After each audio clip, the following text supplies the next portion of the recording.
ഞാൻ കഴിഞ്ഞ എപ്പിസോഡുകളിലൊക്കെ ഡിസ്കസ് ചെയ്തത് സ്വപ്നങ്ങളെക്കുറിച്ചാണ്. ഓക്കെ, പക്ഷെ ഞാൻ അതിൽ പ്രധാനപ്പെട്ട ഒരു കാര്യമാണ് ഇപ്പോൾ സംസാരിക്കാൻ പോകുന്നത്. നമുക്ക് ഏറ്റവും ആദ്യം ഉണ്ടാവേണ്ട സ്വപ്നം എന്താണ്? ആ സ്വപ്നം സ്വന്തം ആരോഗ്യത്തിനെ കുറിച്ചുള്ള സ്വപ്നമായിരിക്കും.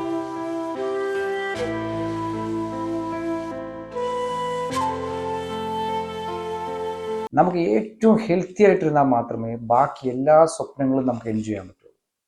ഓക്കെ, സോ പല ആൾക്കാരും ഞാൻ കണ്ടിട്ടുണ്ട്, അവർ ഈ സ്വപ്നങ്ങളൊക്കെ വലിയ സ്വപ്നങ്ങൾ കാണും, അതിനുവേണ്ടി അവർ ഫൈറ്റ് ചെയ്യും. സ്വപ്നങ്ങളൊക്കെ നേടിയെടുക്കാറാവുമ്പോഴത്തേക്കും വലിയ വലിയ ഹെൽത്ത് ചലഞ്ചസ് പെട്ട് എല്ലാ സ്വപ്നങ്ങളും പകുതി വഴി ഉപേക്ഷിച്ച് കടന്നുപോയ എത്രയോ ആൾക്കാർ എനിക്ക് പരിചയമുണ്ട്.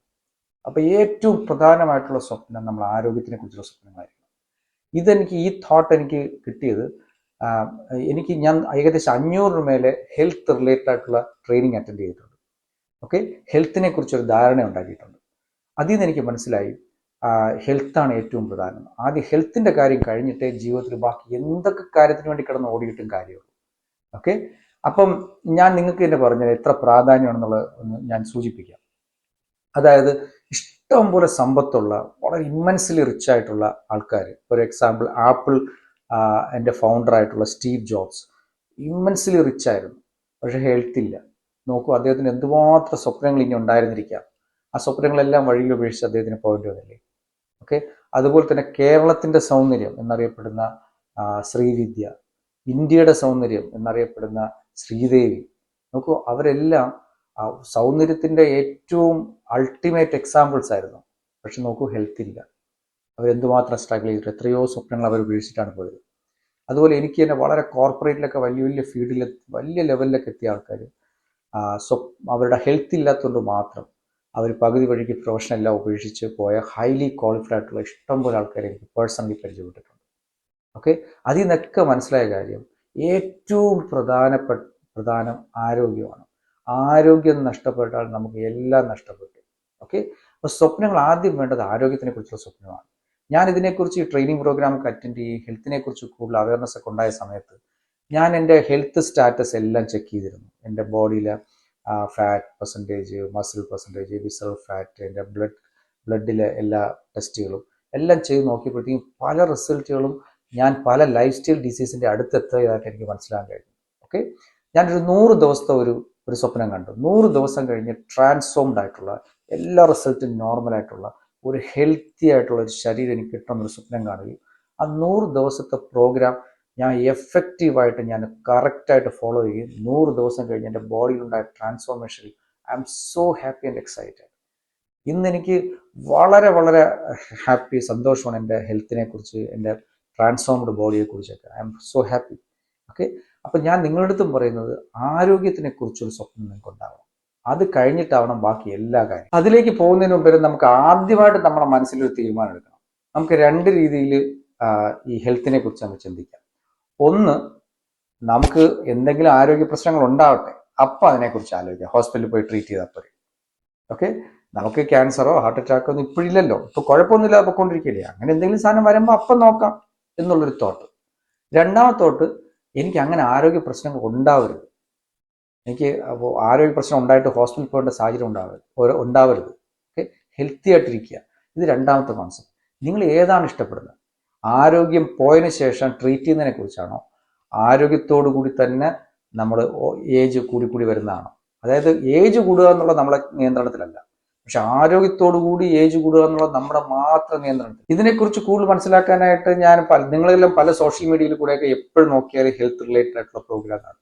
ഏറ്റവും നല്ല തമാശയുള്ള ഇഷ്ടം പോലെ കാണാം. ഞാൻ അടുത്ത സമയത്തൊരു ക്യാൻസർ വിദഗ്ധൻ പ്രോട്ടീൻ ഒന്നും കൂടുതൽ കഴിക്കേണ്ട ആവശ്യമില്ല എന്നോ, അല്ലെങ്കിൽ പ്രോട്ടീൻ ഒന്നും സപ്ലിമെന്റ് ചെയ്യേണ്ട ആവശ്യമില്ല എന്നൊക്കെ പറഞ്ഞ് ഒരു ക്യാൻസർ വിദഗ്ധൻ സംസാരിക്കുന്നത് കേട്ടു. എനിക്ക് വളരെ ഫണ്ണി ആയിട്ട് തോന്നി.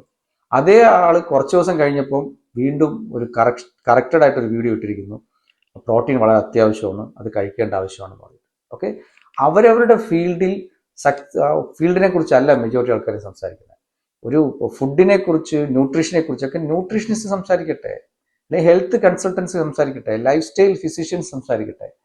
ഇത് ക്യാൻസർ ഡോക്ടർ ന്യൂട്രീഷനെ കുറിച്ച് സംസാരിക്കും. ഓക്കെ, ആയുർവേദ ഡോക്ടറെ കുറിച്ച് മോശം ഈ മോഡേൺ മെഡിസിൻ ഡോക്ടർമാർ സംസാരിക്കും. ആയുർവേദത്തിലെ ഡോക്ടർമാർ, മോഡേൺ മെഡിസിൻ ഡോക്ടർമാരെക്കുറിച്ച് സംസാരിക്കും. ആകെ നമ്മളെ കൺഫ്യൂസ് ചെയ്യും. ഓക്കെ, ഞാൻ എപ്പോഴും പറയുന്നത് നമ്മൾ സോഴ്സ് കറക്റ്റ് സോഴ്സിൽ നിന്ന് എടുക്കുന്നതാണ് നല്ലത്. എനിക്ക് നല്ല 2-3 എക്സ്പീരിയൻസ് ഉണ്ട്. ഒരു ഡോക്ടർ എൻ്റെ അടുത്ത് പ്രോട്ടീനെ കുറിച്ചൊക്കെ എൻ്റെ അടുത്ത് തർക്കിച്ചൊരിക്കുക. നമുക്ക് ആവശ്യമുള്ള പ്രോട്ടീനൊക്കെ നമ്മുടെ ഫുഡ് ഹാബിറ്റ്സ് കൂടെ കിട്ടണമെന്നൊക്കെ പറഞ്ഞൊക്കെ തർക്കിച്ചു. ആ സമയത്ത് എനിക്ക് വളരെ വളരെ വേണ്ടപ്പെട്ട ഒരാളാണ്. അപ്പൊ ഞാൻ അദ്ദേഹത്തിന്റെ അടുത്ത് നമ്മളെ പ്രോട്ടീൻ എത്ര വേണം എന്നൊക്കെ ചെക്ക് ചെയ്യുകയും അദ്ദേഹം ഞാനും കൂടെ ഇരുന്ന് എന്നെങ്കിൽ നമുക്ക് നോക്കാന്ന് പറഞ്ഞിട്ട് ഒരു ദിവസം എത്ര പ്രോട്ടീൻ വേണം നോക്കുകയും അദ്ദേഹത്തിന്റെ ഫുഡ് ഹാബിറ്റ്സ് എല്ലാം കൂടെ ഒന്ന് ചെക്ക് ചെയ്തപ്പോൾ ഒരു ദിവസം വേണ്ട റിക്വയർഡ് പ്രോട്ടീൻ്റെ 50% പോലും അദ്ദേഹത്തിന് കിട്ടുന്നില്ല എന്ന് ബോധ്യം വന്നു. അപ്പോഴാണ് ഞാൻ ആലോചിച്ചത്, ആ ഫീൽഡിൽ അദ്ദേഹത്തിന് എക്സ്പെർട്ട് അല്ല. ഓക്കെ, അദ്ദേഹത്തിന്റെ ചോദിച്ചിട്ടാണ് ന്യൂട്രീഷൻ സാധനങ്ങൾ കഴിക്കണോ വേണ്ടോ എന്ന് തീരുമാനിക്കുന്നത്. എത്ര റോങ് ആയിട്ടുള്ള ഐഡിയ എന്ന് ആലോചിച്ചു. ഓക്കെ, ഒരു ഡയറ്റീഷ്യൻ്റെ അടുത്തോ ന്യൂട്രീഷനിസ്റ്റിൻ്റെ അടുത്തോ ഒരു ഹെൽത്ത് കൺസൾട്ടൻ്റെ അടുത്തോ ഒക്കെ ചോദിച്ചാൽ മാത്രമേ ഹെൽത്തി ആയിട്ടിരിക്കണം എങ്ങനെയാണ് നമുക്ക് മനസ്സിലാക്കാൻ പറ്റുള്ളൂ. പക്ഷെ ഒരു അസുഖം വന്നാൽ തീർച്ചയായിട്ടും ഡോക്ടറെ അടുത്ത ഗൈഡൻസിൽ മാത്രമേ നമുക്കത് ട്രീറ്റ് ചെയ്യാവൂ. അതിനൊരു ന്യൂട്രീഷൻ്റെ അടുത്ത് പോയിട്ട് കാര്യമില്ല. അപ്പൊ എന്തിനെക്കുറിച്ച് നമ്മൾ ആരുടെ അടുത്ത് കൺസൾട്ട് ചെയ്യണമെന്നത് വളരെ ഇമ്പോർട്ടൻ്റ് ആണ്. ഇപ്പോൾ ഓൺലൈൻ നോക്കിക്കഴിഞ്ഞാൽ ഇഷ്ടംപോലെ ഇൻഫർമേഷൻ ആരും നമുക്ക് കിട്ടും. ഓക്കെ, അത് കറക്റ്റ് സോഴ്സിൽ നിന്ന് ഇൻഫർമേഷൻ എടുക്കുക. ഞാൻ ഈ 10-500 ട്രെയിനിങ് പ്രോഗ്രാം അറ്റൻഡ് ചെയ്ത് കഴിയുമ്പോഴാണ് എനിക്ക് മനസ്സിലായത് പല ആൾക്കാരും അവർ എക്സ്പെർട്ട് അല്ലാത്ത കാര്യത്തിനെ കുറിച്ചാണ് വലിയ വാദോരം, ടോട്ടലി കൺഫ്യൂസ് ചെയ്യിക്കുന്ന സാധനമാണ്. പക്ഷെ നിങ്ങൾ അതിനെക്കുറിച്ചൊരു സ്റ്റഡി നടത്തി കഴിഞ്ഞാൽ നിങ്ങൾക്ക് തന്നെ സ്വയം ബോധ്യപ്പെടും. ഇപ്പം അടുത്ത സമയത്ത് എനിക്ക് 2 ആൾക്കാർ എൻ്റെ അറിയാൻ വളരെ ക്ലോസ് ആയിട്ട് അറിയാവുന്ന 2 ആൾക്കാർ മരിച്ചുപോയി എനിക്ക് ഇൻസിഡന്റ് അറിയാം. അതായത് ഒരു പയ്യന് കഴിഞ്ഞ 2 വർഷം കണ്ടിന്യൂസ് ആയിട്ട് രാത്രിയാകുമ്പോൾ അയാൾ ഏറ്റവും ഫേവറേറ്റ് ഫുഡ് ബെറോട്ടയും ബീഫുമാണ്. എല്ലാ ദിവസവും രാത്രി ബെറോട്ടയും ബീഫും കഴിക്കും. 1.5 വർഷമോ 2 വർഷമോ കഴിഞ്ഞപ്പോഴത്തേക്ക് അദ്ദേഹത്തിന് ഇൻഡസ്ട്രിയൽ ക്യാൻസർ ആയിട്ട് അത് മരിച്ചുപോയി. ആ പയ്യൻ ഇപ്പം 23-24 വയസ്സേ ഉള്ളൂ. വേറൊരു കേസും എനിക്ക് ലൈവായിട്ട് അറിയാവുന്നൊരു കേസുണ്ട്. പിന്നെ ഏതെങ്കിലും എന്താ പറയുന്ന ഒരു ഓട്ടോറിക്ഷ ഡ്രൈവറായിരുന്നു. അദ്ദേഹം എല്ലാ ദിവസവും വൈകുന്നേരം വീട്ടിൽ പോകുമ്പോൾ കുട്ടികൾ കഴിക്കാൻ ഈ ബെറോട്ടയും ബീഫും വാങ്ങിച്ചു കൊടുക്കും. 2 ആൺകുട്ടിയും പെൺകുട്ടിയായിരുന്നു. വർഷങ്ങളായിട്ട് അദ്ദേഹം അങ്ങനെ ചെയ്യുമല്ലോ. ആ കുട്ടികളോടത്ത് സ്നേഹം കൊണ്ട് രാത്രി പോകുമ്പോൾ മേടിച്ചുകൊണ്ട് പോണതാണ്. 2 കുട്ടികളും ക്യാൻസർ വന്ന് മരിച്ചു എന്നുള്ളതാണ്. ഓക്കെ, അപ്പൊ ഏതെങ്കിലും ഡോക്ടർമാർ ഇന്ന ബെറോട്ട കഴിക്കാൻ പാടില്ല, അല്ലെങ്കിൽ എല്ലാ ദിവസവും ചായയുടെ കൂടെ ബിസ്ക്കറ്റ് കഴിക്കുന്ന ആൾക്കാർക്ക് ഹെൽത്ത് റിലേറ്റഡ് ആയിട്ട് ഇഷ്യൂസ് ഉണ്ടാവും, അല്ലെങ്കിൽ എല്ലാ ദിവസവും ബേക്കറി സാധനങ്ങൾ കഴിക്കുന്ന ആൾക്കാർക്ക് ഹെൽത്ത് റിലേറ്റഡ് ഇഷ്യൂസ് ഉണ്ടാവും. അങ്ങനെയൊന്നും പറയുന്നത് ഞാൻ കേട്ടിട്ടില്ല. എന്നാൽ ചില ഡോക്ടർമാർ പ്രോട്ടീൻ കഴിച്ചാൽ കഴിക്കണം, വൈറ്റമിൻ സി കഴിച്ചാൽ കുഴപ്പമെന്ന് പറഞ്ഞ ആൾക്കാർ എനിക്ക് വളരെ വളരെ വിഷമം തോന്നിയിട്ടുണ്ട് ഇവരൊക്കെ പറയുന്നത് എന്താണെന്ന്. നാട്ടിൽ എന്തെല്ലാം സ്റ്റുപ്പിഡ് ആയിട്ടുള്ള ഫുഡാണ് ആൾക്കാർ കഴിച്ചിട്ട് വലിയ വലിയ ഹെൽത്ത് റിലേറ്റഡ് ഇഷ്യൂ ഉണ്ടാവുന്നത്. അതിനെക്കുറിച്ചല്ല സംസാരിക്കുന്നത്. വൈറ്റമിൻ സി കൂടിപ്പോയാൽ എന്ത് സാധനം കൂടിപ്പോയാലും പ്രശ്നമാണോ? ഈവൻ നമ്മളെ വെള്ളം, പ്യുവർ വാട്ടർ തന്നെ ഒരു ദിവസം ഒറ്റ സ്ട്രെച്ചിൽ ഒരു 8-10 ലിറ്റർ കഴിച്ചു നോക്കൂ. അത് ഹെൽത്ത് അവരൊക്കെ മരണം വരെ സംഭവിക്കാന്ന് പറഞ്ഞു കേട്ടിട്ടുണ്ട്. ഓക്കെ, ഏത് സാധനം കൂടുതൽ കഴിച്ചാൽ പ്രശ്നമാണോ എന്നല്ല അങ്ങനെയാണ് നമ്മൾ മനസ്സിലാക്കേണ്ടത്. പക്ഷെ മിനിമം എല്ലാത്തിനും ഒരു റെക്കമെൻഡഡ് ഡെയിലി അലവൻസ് ഉണ്ട്. അത്രയും നമ്മൾ കഴിച്ചാലേ ഹെൽത്തി ആയിട്ടിരിക്കാൻ പറ്റുള്ളൂ. നമുക്ക് വേണ്ട സാധനങ്ങൾ ആവശ്യത്തിന് കഴിക്കാത്തതും നമ്മുടെ ഹെൽത്ത് പോവും, വേണ്ടാത്ത സാധനം കൂടുതൽ കഴിച്ചാലേ നമ്മുടെ ഹെൽത്ത് പോവും. അപ്പൊ നമ്മൾ മനസ്സിലാക്കേണ്ടിയിരിക്കുന്നു എത്രത്തോളം കഴിക്കുക എന്നുള്ളതിനെ കുറിച്ച് മനസ്സിലാക്കുന്നു. പ്രധാനമായിട്ടും ആഹാരം എങ്ങനെ കഴിക്കണം എന്നുള്ളതിനെ കുറിച്ച് നമുക്ക് നല്ലൊരു ബോധ്യം വേണം.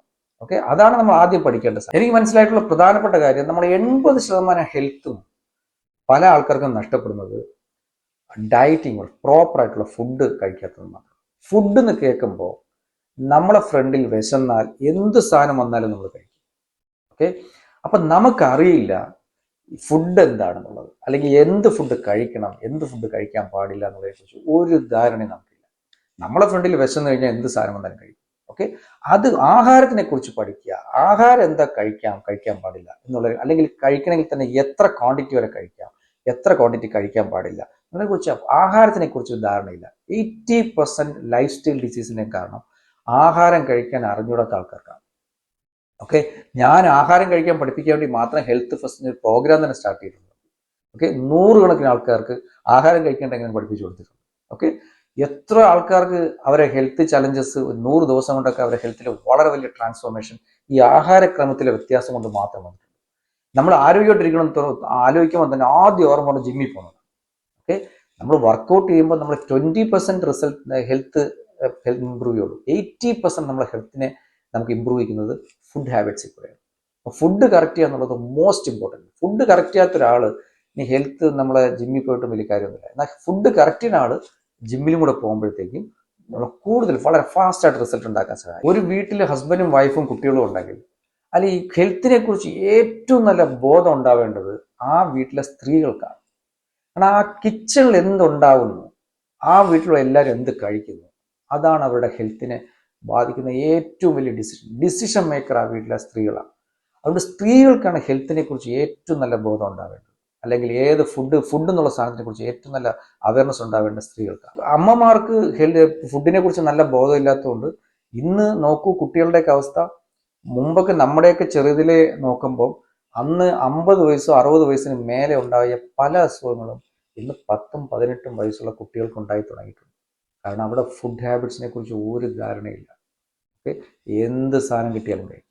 അവർ കഴിക്കുന്ന സാധനം മുഴുവൻ മെജോറിറ്റി ഫുഡും ഒരിക്കലും ശരീരത്തിന് ആവശ്യമില്ലാത്ത സാധനങ്ങളാണ്. അപ്പോൾ കുഞ്ഞു കുട്ടികൾക്ക് മുതൽ എന്ത് ഫുഡ് കഴിക്കണം, എന്ത് ഫുഡ് കഴിക്കാൻ പാടില്ല എന്നുള്ളതിനെ കുറിച്ച് നല്ല അവയർനെസ് കൊടുക്കണം. ഞാൻ എൻ്റെ കുട്ടികൾക്ക് വളരെ കുഞ്ഞു നാൾ മുതൽ തന്നെ ഫുഡിനെ കുറിച്ച് നല്ല ധാരണ ഉണ്ടാക്കി കൊടുത്തിട്ടുണ്ട്. ഏതൊക്കെ ഫുഡ് കഴിക്കാൻ പാടില്ല, ഏതൊക്കെ ഫുഡ് കഴിക്കാം, ഏതെങ്കിലും ഫുഡ് അഥവാ നമ്മൾ കഴിച്ചു പോയാൽ അടുത്ത ദിവസങ്ങൾ എങ്ങനെ അത് ബാലൻസ് ചെയ്യണം എന്നുള്ളതിനെക്കുറിച്ച് കൃത്യമായിട്ട് പഠിപ്പിച്ചു കൊടുത്തിട്ടുള്ളതുകൊണ്ട് എൻ്റെ കുട്ടികൾ ഒരിക്കലും ഒരു എന്താ പറയുന്ന ഒരു പീഡിയാട്രീഷ്യൻ അടുത്ത് പോകേണ്ട സാഹചര്യമേ ഉണ്ടായിട്ടില്ല.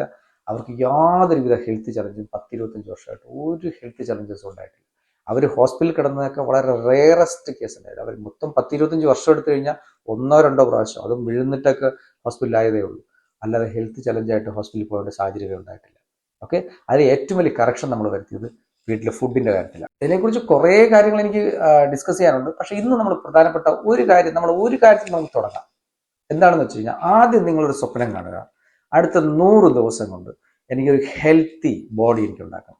എന്തൊക്കെ ഹെൽത്ത് ഇഷ്യൂസ് എനിക്ക് ഇപ്പോഴുണ്ടോ അതെല്ലാം മാറി ഒരു പ്യുവർ, ഒരു ബെസ്റ്റ് ഫിറ്റ് ആയിട്ടുള്ള ഒരു ബോഡി നമുക്ക് ഉണ്ടാവണം എന്നുള്ള സ്വപ്നമാണ് ആദ്യം കാണുന്നത്. അതിന് വേണ്ടിയിട്ട് നിങ്ങൾ തുടങ്ങേണ്ടത് എങ്ങനെയാണെന്ന് വെച്ച് കഴിഞ്ഞാൽ ഒരു റിതം, നമ്മുടെ ശരീരത്തിന് ഒരു റിതം ഉണ്ടാക്കി കൊടുക്കുക. സർഗാറ്റിക് റിതം എന്നാണ് പറയുന്നത്. അതിനെ ഏറ്റവും പ്രധാനമായിട്ട് നിങ്ങൾ ആദ്യം ശ്രദ്ധിക്കേണ്ടത് കിടന്നുറങ്ങുന്നതിനൊരു ടൈം വയ്ക്കുക. ഓക്കെ, ഒരു എക്സാമ്പിൾ, നിങ്ങളൊരു 10:30 മണിക്ക് കിടക്കും എന്ന് തീരുമാനിച്ചാൽ എല്ലാ ദിവസവും ആ സമയത്ത് കിടക്കാൻ നോക്കുക. That is very important. രണ്ടാമത് എണീക്കുന്നതിനൊരു സമയം വയ്ക്കുക. സേ 5:30 അല്ലെങ്കിൽ 6 o'clock അല്ലെങ്കിൽ 5 o'clock. നിങ്ങൾ ടൈം ഫിക്സ് ചെയ്യണം. മിനിമം ഒരു 7 മണിക്കൂറെങ്കിലും നല്ല ഡീപ്പായിട്ടൊരു സ്ലീപ്പ് വേണം എന്നുള്ളത് വളരെ ഇമ്പോർട്ടൻ്റ് ആണ്. അപ്പോൾ കിടക്കുന്നതിനും എണീക്കുന്നതിനും കൃത്യമായിട്ടൊരു ടൈം വെച്ചാൽ നമ്മളൊരു ഒരു ഹെൽത്ത് ജേണിയിൽ ഏറ്റവും നല്ലൊരു സ്റ്റെപ്പായിരിക്കും. 20% ഹെൽത്തും നിങ്ങൾക്ക് അതിൽ തന്നെ ഇമ്പ്രൂവ് ചെയ്യാൻ പറ്റും. ഓക്കെ, കൂടാതെ നമ്മൾ ബ്രേക്ക്ഫാസ്റ്റ് കഴിക്കുന്നതിനും ലഞ്ച് കഴിക്കുന്നതിനും ഡിന്നർ കഴിക്കുന്നതിനും കൃത്യമായിട്ടൊരു സമയം വയ്ക്കുക. ഈ ടൈം ഫിക്സ് ചെയ്യുക എന്നുള്ളതാണ് ആദ്യത്തെ നമ്മുടെ ജോലി. നിങ്ങളത് വിട്ടുപോകുന്നുണ്ടെങ്കിൽ നിങ്ങളുടെ മൊബൈലിൽ ഒരു അലാറം വയ്ക്കുക. ബ്രേക്ക്ഫാസ്റ്റിന് ഒരു അലാറം വയ്ക്കുക, ലഞ്ചിനൊരു അലാറം വയ്ക്കുക, ഒരു ഡിന്നറിനൊരു അലാറം വയ്ക്കുക, കിടക്കുന്നതിനൊരു അലാറം വയ്ക്കുക. ഈ അലാറം വയ്ക്കുമ്പോൾ നിങ്ങൾ ഓർക്കുകയും ആ കൃത്യസമയത്ത് കഴിക്കുകയും ചെയ്യണം. അങ്ങനെ ശരീരത്തിന് ഒരു ഋതം ഉണ്ടാക്കി കൊടുക്കുക എന്നുള്ളതാണ് നിങ്ങളുടെ ആദ്യത്തെ സ്റ്റെപ്പ്. ഓക്കെ, നിങ്ങൾ ആ സ്റ്റെപ്പ് എടുത്താൽ തന്നെ നിങ്ങൾ 20% ട്രാക്കിലായി കഴിയും. ഇപ്പോഴേറ്റവും കൂടുതൽ അസുഖങ്ങൾ എന്തൊക്കെയാണ്? അതിനെ ലൈഫ് സ്റ്റൈൽ ഡിസീസ് എന്നാണ് പറയുന്നത്. ജീവിതശൈലി രോഗങ്ങൾ, ഹാർട്ട് അറ്റാക്ക് ആയിക്കോട്ടെ, സ്ട്രോക്ക് ആയിക്കോട്ടെ, ഡയബറ്റിക് ആയിക്കോട്ടെ, ഓസ്റ്റിയോ ആർത്രൈറ്റിസ് ആയിക്കോട്ടെ, ഇഷ്ടം പോലെ അസുഖങ്ങൾ. നമ്മളിന്ന് നോക്കിക്കഴിഞ്ഞാൽ മേജർ ഹെൽത്ത് ഇഷ്യൂസ് എല്ലാം ലൈഫ് സ്റ്റൈൽ ഡിസീസാണ്. ജീവിതശൈലിയിലുണ്ടായ വ്യത്യാസം. ജീവിതശൈലിയിലെ ഏറ്റവും വലിയ വ്യത്യാസം ആഹാരത്തിൻ്റെ കാര്യത്തിലാണ്. ഓക്കെ, രണ്ടാമത് ഋതം നമുക്ക് നഷ്ടപ്പെട്ടു ഇതാണ്. നമുക്ക് എപ്പോഴെങ്കിലുമൊക്കെ നമ്മൾ കഴിക്കും, എപ്പോഴെങ്കിലുമൊക്കെ കിടന്നുറങ്ങും, എപ്പോഴെങ്കിലുമൊക്കെ നമ്മൾ എണീക്കും. ഓക്കെ, അപ്പോൾ ആദ്യം നിങ്ങൾ ചെയ്യേണ്ടത് നിങ്ങളെ ബോഡി കോമ്പോസിഷൻ ചെക്ക് ചെയ്യുക. ഏതെങ്കിലും ഒരു ഹെൽത്ത് കൺസൾട്ടൻറ്റിനെ നിങ്ങൾ കണ്ടിട്ട് ബോഡിയുടെ കോമ്പോസിഷൻ ചെക്ക് ചെയ്യുക. ഓക്കെ, അതായത് നിങ്ങളെ ഫാറ്റ് പെർസെൻറ്റേജ് എത്രയുണ്ട്, ഇപ്പം വിസറൽ ഫാറ്റ് എത്രയുണ്ട്, മസിൽ പെർസെൻറ്റേജ് എത്രയുണ്ട്, കൂടാതെ നിങ്ങളെ ബ്ലഡിൻ്റെയൊക്കെ നിങ്ങളെ HbA1c എത്രയുണ്ട്, നിങ്ങളെ നോർമൽ റൊട്ടീൻ ബ്ലഡ് ചെക്കപ്പ് എല്ലാം ചെയ്ത് നിങ്ങളൊന്ന് വെറുതെ നിങ്ങൾ നോക്കണം. ഇതിനൊക്കെ എപ്പോഴും എല്ലാത്തിനും നമ്മൾ ഡോക്ടറെ കണ്ട് തന്നെ അങ്ങനെയൊന്നും നിർബന്ധമൊന്നുമില്ല. നമുക്ക് എല്ലാവർക്കും ഇത് മനസ്സിലാക്കാനും പഠിക്കാനുള്ള ഇഷ്ടംപോലെ അവസരമുണ്ട്. നമ്മൾ അത് പഠിക്കാനായിട്ടൊരു മനസ്സുണ്ടായിരുന്നാൽ മതി. ഓക്കെ, അവരെ നമ്മൾ ഡിപ്പെൻഡ് ചെയ്യേണ്ട ആവശ്യമില്ല. ഹെൽത്ത് റിലേറ്റഡ് കാര്യങ്ങൾ നമ്മൾ സ്വയം സെർച്ച് ചെയ്ത് തന്നെ ഒരു കൺക്ലൂഷൻ എത്തുന്നതാണ് ഏറ്റവും നല്ലത്. ഓക്കെ, നമുക്ക് ഹെൽത്ത് ഇഷ്യൂസ് ഉണ്ടായാൽ, അസുഖങ്ങളുണ്ടായാൽ തീർച്ചയായിട്ടും ഒരു ഡോക്ടറിന്റെ കൺസൾട്ടേഷൻ മാത്രമേ നമുക്ക് എല്ലാ കാര്യങ്ങളും ചെയ്യാവൂ. That is for sure. പക്ഷെ ഹെൽത്തി ആയിട്ടിരിക്കുന്നതിന് നമ്മൾ നിങ്ങളുടേതായ ഒരു സെർച്ച് നടത്തണം. ഓക്കെ, ഓപ്പോസിറ്റ് ഇങ്ങനെ പഴയ മനുഷ്യർ ഈ ഓരോ ഫീൽഡ് അല്ലെങ്കിൽ ആ ഫീൽഡിലുള്ള കറക്റ്റ് ആയിട്ടുള്ള ആൾക്കാരുടെ ഗൈഡൻസ് എടുക്കണം. അല്ലാതെ നിങ്ങൾ എല്ലാത്തിനും ഡോക്ടർ പറഞ്ഞാലേ നടക്കുള്ളൂ, അങ്ങനെയൊന്നുമില്ല. ഓക്കെ, ഡോക്ടർ ഏതിലാണോ അവർ എക്സ്പേർട്ട് അതിനെക്കുറിച്ച് മാത്രം അവരോട് സംസാരിക്കുന്നതായിരിക്കും നല്ലതാണ് എൻ്റെ ഒരു പേഴ്സണൽ അഭിപ്രായം. അത് ആഹാരം കഴിക്കുന്നത് എങ്ങനെയെന്നും ഹെൽത്തി ആയിട്ടിരിക്കുന്നത് എങ്ങനെയെന്നും ഒരു ഡോക്ടറോട് ചോദിച്ചിട്ട് കാര്യമുണ്ടെന്ന് എനിക്ക് തോന്നുന്നില്ല. എൻ്റെ എക്സ്പീരിയൻസിൽ അതിൻ്റെ ആവശ്യമുണ്ടെന്ന് തോന്നുന്നു. ആ റിസൾട്ട് എല്ലാം കിട്ടിക്കഴിയുമ്പോൾ നിങ്ങൾ എവിടെ നിൽക്കുന്നു ഹെൽത്തിൽ നിന്ന് നിങ്ങൾക്ക് നല്ല ബോധ്യം കിട്ടും. നിങ്ങളെ ഫാറ്റ് പെർസെൻറ്റേജും മസിൽ പെർസെൻറ്റേജും അറിയുമ്പോൾ തന്നെ നിങ്ങൾക്ക് മനസ്സിലാവും നിങ്ങൾക്ക് ഏതാണ് ഫുഡിൽ നിന്ന് ഒഴിവാക്കേണ്ടത്, ഏത് ഫുഡിൽ ആഡ് ചെയ്യണം എന്നൊക്കെ ഒരു ധാരണ കിട്ടും.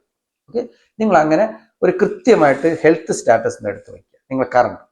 എന്നിട്ട് ആദ്യം നിങ്ങൾ ഇമ്പ്രൂവ് ചെയ്യേണ്ടത് നേരത്തെ ഞാൻ പറഞ്ഞ പോലെ ഒരു സർഗാറ്റിക് ഋതം ഉണ്ടാക്കുക, ഒരു ടൈം നിങ്ങൾ ഫിക്സ് ചെയ്യുക എല്ലാത്തിനും. ഇതാണ് നിങ്ങളുടെ ആദ്യത്തെ സ്റ്റെപ്പ്. ഇത് ഇത്രയും ചെയ്ത് കഴിഞ്ഞിട്ട് അടുത്ത സ്റ്റെപ്പ് ഞാൻ അടുത്ത എപ്പിസോഡിൽ നമുക്ക് ഡിസ്കസ് ചെയ്യാവുന്നതാണ്.